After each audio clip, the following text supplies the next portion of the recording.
ایک بچہ ایک دفعہ میرے پاس کہیں انٹرویو کے لیے جا رہا تھا تو دعا کرانے آیا، کہنے لگا میں نے وہاں جانا ہے، دعا کیجئے گا اللہ تعالیٰ کامیابی دے۔ میں نے دعا کی، کچھ اس کو پڑھنے کو بتایا، لیکن کامیاب نہ ہو سکا، لوٹ آیا۔ تو میں نے پوچھا کہ کیا بنا؟ کہنے لگا حضرت صاحب بس اللہ کی مرضی تھی، اللہ کی مرضی تھی۔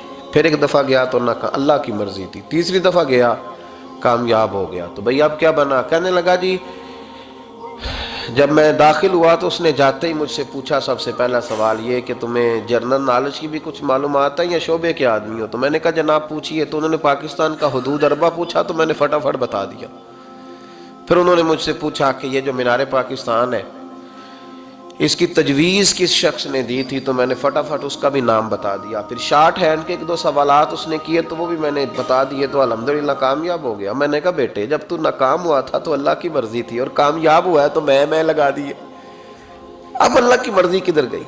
یہ اتنا بڑا نقص ہے انسانی فطرت کا، اتنی بڑی کمزوری ہے کہ معاذ اللہ تعالی ہم کمزوریاں قدرت کے کھاتے میں ڈال دیتے ہیں، اور ناکامیاں قدرت کے کھاتے میں، اور کامیابیاں کیا تماشا۔ حالانکہ ہونا یہ چاہیے تھا کہ جہاں انسان کمزور پڑے تو کہے میری غلطی تھی، میری غلطی تھی۔ صوفیاء یہ سبق دیتے ہیں، اللہ کے بندے یہ پیغام دیتے ہیں کہ جب تو کہیں ناکام ہو جائے تو سمجھ جائے یہ تیری، اور جب تو کامیاب ہو جائے تو سمجھ رہے اللہ راضی ہو گیا تھا، اللہ نے رحمت کر دی، اس نے فضل کیا۔ تو یاد رکھیں استغفار، کئی چیزوں پہ استغفار ہوتا ہے، کئی چیزوں پہ، اور استغفار کا نفع ملتا ہے۔ کیا نفع ملتا ہے؟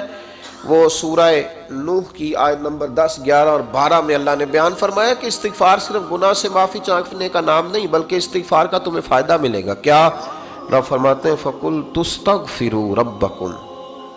جب حضرت نوح کی قوم قحط کا شکار ہو گئی، آزمائشیں آ گئیں، تو آ کے حضرت نوح سے کہنے لگے اب ہم کیا کریں؟ تو کیا کہا حضرت نوح نے؟ فرمایا فَقُلْتُ اسْتَغْفِرُوا رَبَّكُمْ، آپ نے فرمایا اپنے رب سے استغفار کرو، اپنے رب سے۔ انہوں نے قحط کی بات کی، انہوں نے کہا کہ کھیتیاں اجڑ گئی ہیں، بارش نہیں ہو رہی، قحط کی بات کی۔ آپ نے کیا کہا؟ استغفار کرو، کیوں کہ انہو کان غفارا، بے شک اللہ بڑا ہی بخشنے والا ہے۔ وہ کیا کرے گا؟ یرسل السماء علیکم مدرارا، وہ تم پر موسلا دار بارش برسائے گا۔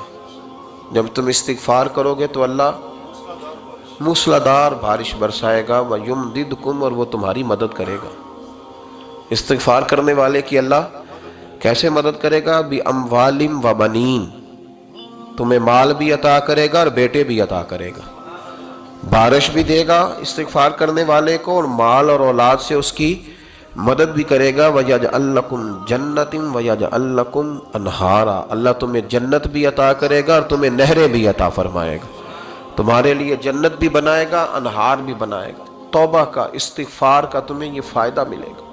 ایک استغفار، ہمارے بزرگوں نے وہ لکھا ہے کہ جب انسان کو اللہ نعمتیں دیتا ہے تو پھر رب کا حکم ہے کہ اس پر شکر بھی کرے، نعمتوں پر اللہ کا شکریہ نہ کرنے پر بھی استغفار کرنا چاہیے کہ اللہ تو نے بڑا کچھ دیا تھا پر میں شکر ادا